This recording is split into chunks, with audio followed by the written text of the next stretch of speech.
In this video, we are going to talk about the familiar, honking, V-flying goose.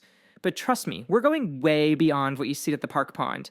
We're going to uncover their massive global numbers, their surprisingly complex social lives, and the incredible teamwork that lets them just conquer the skies. So let's get right into it.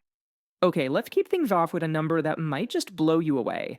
Right now, there are roughly 39 million wild geese all across the northern hemisphere.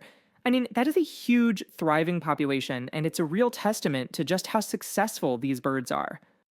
So, what is a goose, really? Let's start with the absolute basics, and then see just how far across the globe they've managed to spread. Well, if you look at their family tree, it's actually pretty cool. Geese are part of the Anatidae family, which basically makes them cousins to ducks and swans. They're then split into two main groups. You've got the answer geese, those are the gray and white ones you might think of, and then the Branta geese, the black ones, which includes the super famous Canada goose. And you know, they are truly a global force, at least in the Northern Hemisphere. You'll find them pretty much everywhere, across North America, all over Europe, and stretching deep into Asia. They've totally mastered all kinds of habitats, from the freezing Arctic tundra all the way down to temperate woodlands. Alright, next up, let's zoom in and look at the story of a single goose. What's their life really like? You know, from a tiny gosling to a full-grown gander. You might be surprised by how structured it all is. Out in the wilds, facing predators and those tough migrations, a goose can live for a pretty respectable 10 to 20 years. But get this, in a protected environment, like a sanctuary, their lifespan can stretch to over 30 years. Some record breakers have even lived close to 50. And when it's time for the next generation, a female goose, or a hen, usually lays about 5 eggs in a clutch, but that number can go as high as 10. And she'll sit on them while her partner stands guard, like a dedicated bodyguard. And this brings us to one of their most famous traits. Geese are incredibly loyal. They form these really strong, monogamous bonds that often last for their entire lives. And this teamwork is absolutely essential for raising their young, the goslings, and defending their home turf. So what do they eat? Well, geese are pretty much professional grazers. They're herbivores for the most part, and their diet is mostly grasses, grains, and water plants. But, they're not picky. They'll also eat berries, and especially when they need extra protein during breeding season, they'll snack on insects and snails. Of course, life in the wild isn't just about finding food.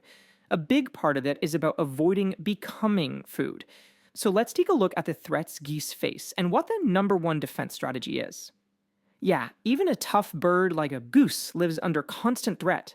On the ground, you've got foxes and coyotes. Then there are clever predators like raccoons, who are notorious for raiding nests to steal those vulnerable eggs. And from the sky, big birds of prey like hawks and eagles will definitely go after the goslings. And of course, humans are on that list too, both through hunting and the loss of their habitats.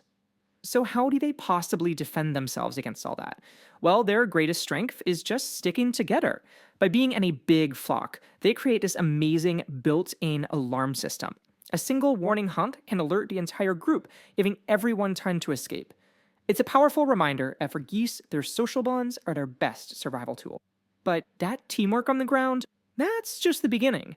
It's when they take to the air that geese put on an absolute masterclass in cooperation and efficiency. It's the classic question, right? An image we all know. Why on earth do geese fly in that perfect V formation? It's not just for looks, I can tell you that. It is a brilliant piece of natural engineering. The answer really comes down to simple physics. Flying this way creates an updraft for the birds behind, which cuts down on wind resistance for everyone except the leader. This saves a huge amount of energy on those super long migrations. It also gives every bird a clear line of sight, making it easy to stay together and communicate.